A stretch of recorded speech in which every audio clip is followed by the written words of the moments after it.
It turns out we didn't sign up for a small change to the status quo. We signed up for a massive revolution in the way humans store, transact, and express value and identity. This is a huge change, not a modest one, and it'll take place in an era when AI is simultaneously changing almost everything else about human life. We're probably going to see unprecedented progress in our lifetimes. But along with that progress, we'll also see the pain of transition, dislocation, and change. Ready? Let's go.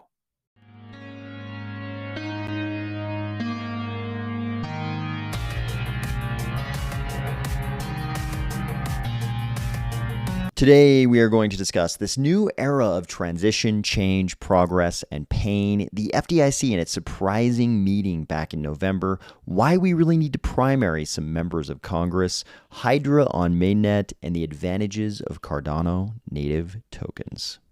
If you can't tell if this guy looks that way because he's so tired and wary of all the technological progress, or if it's just because he's some kind of reptilian, or if you're finding value in these videos each weekday, please consider delegating to the Army of Spies stake pool, ticker AOS.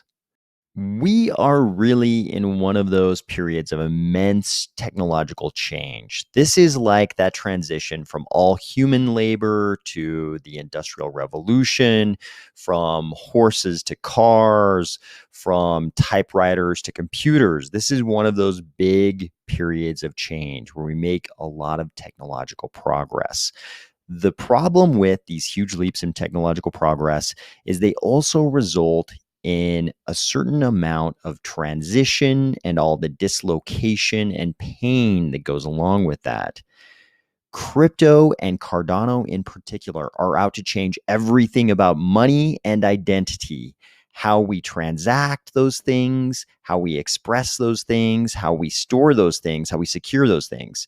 Then we've got AI, which is pretty much out to change everything beyond what crypto is trying to change, in addition to probably dovetailing with crypto and the changes in the whole money and identity thing as well. Everything's changing within our lifetimes. Everybody listening to this, we're going to see a huge amount of change, and we'll also see this huge amount of dislocation and all the pain that goes along with that. It probably wasn't easy for people to make the transition from, sort of like the pre-electrified era to the era when people are using electricity, from horses to cars, from pure human labor to sort of the advent of complex machinery and industry. There's a lot of jobs that get lost during these kinds of periods of change, and new jobs are created, but there's a lot of dislocation. A lot of people, a lot of professions sort of cease to exist. They cease to have economic value because they can be done better through automation and probably all the ways that AI is going to change things that we don't even really have good words to describe yet. This is going to be one of those periods, and we're already seeing the beginnings of that. Everybody in crypto has already seen this, and we're seeing it. It's probably going to be worse with AI. With AI, it's probably going to be more extreme. We haven't even gotten to that period where it becomes this gigantic ideological battle with some people dead set against any use of AI whatsoever because they believe it's going to lead to the extermination of humans, and other people on the other side of the spectrum who believe that AI will just lead to this period of bounty and plenty and riches for humankind, an easier life for all humans.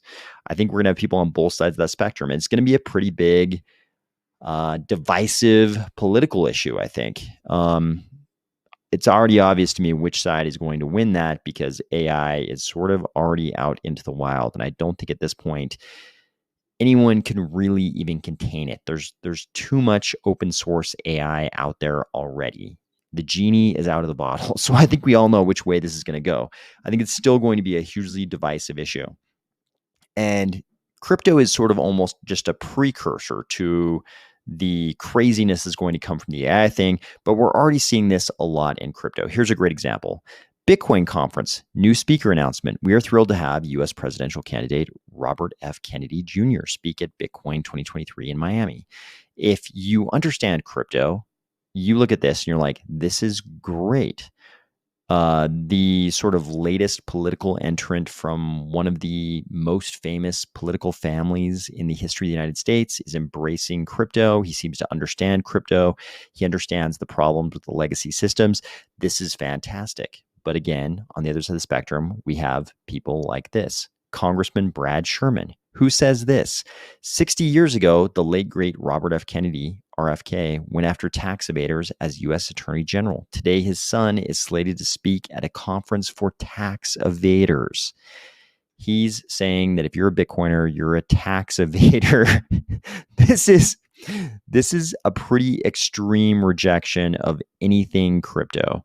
When all of a sudden it becomes apparent RFK Jr. is going to be a U.S. presidential candidate, you'd think that, somebody in Congress would find this to be an interesting, political event. This might be even good for his own party, something like that. No, what he has to focus on is, oh, I liked your dad, but you are going to a conference for tax evaders. That's the response. Obviously, crypto needs to put a lot of time, energy, resources, and money into primarying people like this. We need to put up our own candidates who are pro crypto in the primaries to get rid of incumbents like this who are obviously not going to embrace all the technological change to come. Of course, when we go through these periods of rapid technological change, it's not surprising to anyone that it's often accompanied, especially at the start, by a collapse in confidence in the legacy institutions, because the legacy institutions in these periods of transition, they seem to never be able to keep up with the progress. The institutions aren't really set up. The framework isn't sufficient to deal with these technological changes. And we're seeing that with our legacy fiat systems right now, as kind of displayed in this video right here. But let me give you a little context. So this was an FDIC meeting in November. Let me give you a little context on what they were talking about, though. So this FDIC meeting back in November was all about deciding how much transparency the FDIC should give the public when they have to make a Title II announcement. So a Title II announcement is this. It's when the FDIC decides to provide an alternative to bankruptcy for a bank in which the Federal Deposit Insurance Corporation, the FDIC, is appointed as a receiver to carry out the liquidation and wind up of the company.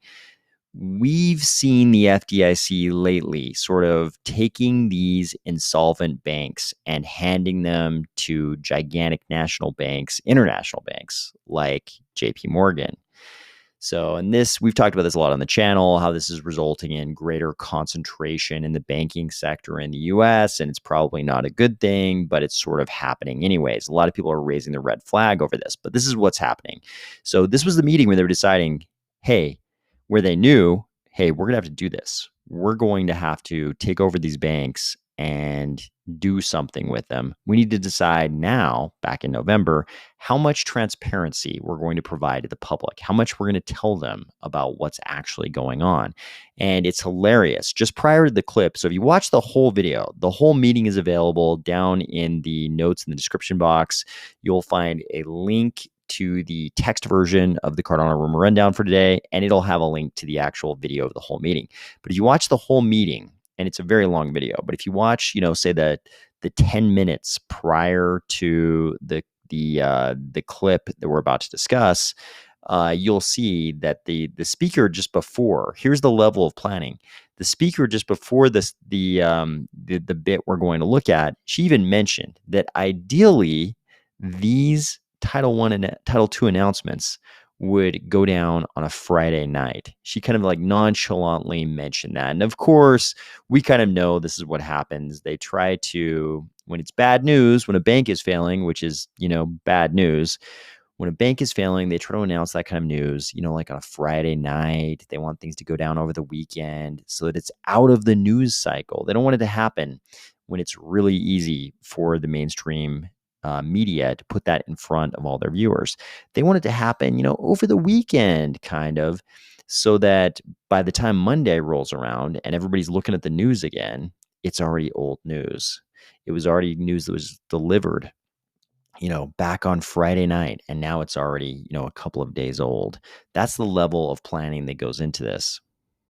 Here's what was actually said in that meeting about giving the public transparency on this topic. I completely agree with that. I almost think you'd scare the public if you put this out. Like, why are they telling me this? Should I be concerned about my bank? Like, my insurance company doesn't tell me what they're doing with my assets. They just assume they're going to pay my claim, right? I think you've got to think of the unintended consequences of taking a public that has more full faith and confidence in the banking system than maybe people in this room do. That we want them to have full faith and confidence in the banking system. They know the FDIC insurance is there. They know it works. They put their money in, they're going to get their money out. So there's a select crowd of people that are in the institutional side. And if they want to understand this, they're going to find a way to understand this. There's a bunch of law firms represented in this room. There's a bunch of people that'll charge them by the hour a lot of money to explain this all to them. And it's fine. I don't have a problem with that. And they all have huge staffs. But I would be careful about the unintended consequences of starting to blast too much of this out in the general public. You don't have to be any kind of genius or financial genius to realize that the FDIC knew what was going to happen to these regional banks.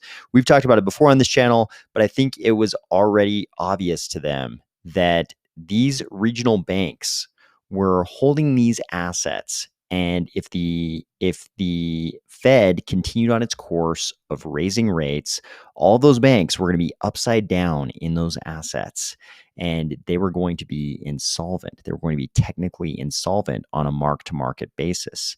If they continued valuing those assets at the price at which the banks purchased them, not insolvent.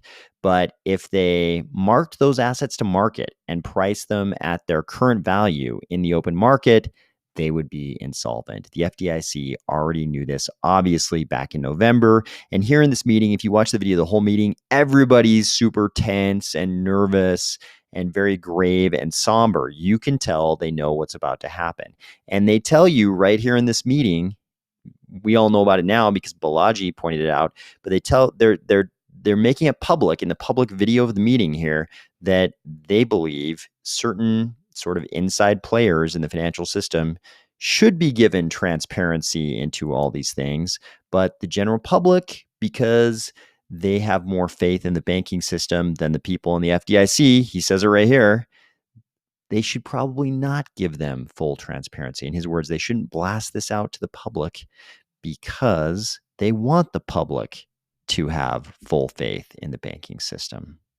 If you watch the video of the whole meeting, it's pretty obvious that it's not as conspiratorial as it might seem in that short clip. They're not saying, hey, the banks are all going to fail. Should we tell the public about it? They're saying, hey, if we do have these bank failures where the FDIC has to take over the bank, what should we tell the public? How transparent should we be with the public about, the process, how the process works? But Balaji makes a good point here. He says, so if bank regulators knew there was a systemic problem with the banks, would they tell you ahead of time in plain language? Probably not. And he cites this clip. I think this clip does support the premise that they think it's in the public's best interest not to know about things like this. Unfortunately, I think Balaji is correct. The old adage holds true. You can't trust them, government boys, because at the end of the day, they don't believe we, the governed, are sophisticated enough to have the information.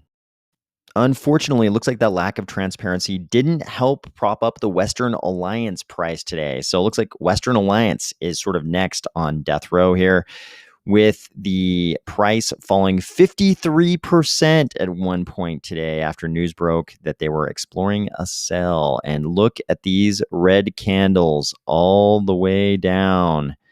Things not looking good for another regional bank. Fortunately, in Cardano, there is no central bank who can hike rates and make everybody insolvent. So everything is just rainbows and sunshine over here. In fact, we're launching new products to Mainnet. Here's Roman Pellerin. He says, Hydra, our state channel scaling solution, is live on Cardano Mainnet. Congrats, team. And we covered previously on this channel, I think they launched like a Hydra head had already gone live on Mainnet as sort of a test. But it looks like we've finally reached that point where Hydra live on Mainnet. You can do stuff like that. You can continue like pursuing technological innovation when you don't have this centralized entity that controls the monetary supply and can sort of print money at will, can expand the monetary supply, contract the monetary supply while simultaneously hiking rates and lowering rates. None of that goes on in crypto. So we can just focus on moving down the road, technological progress, bettering things, creating a better money for humankind. Finally, here's a reminder that Cardano is not only better than the legacy fiat institutions and systems, we're also better in a lot of ways than a lot of the other blockchain ecosystems. And one of those big advantages is native tokens. And IOG has made a big thread here explaining all the benefits of native tokens. This would be a great thing to show to your non-crypto, non-Cardano friends.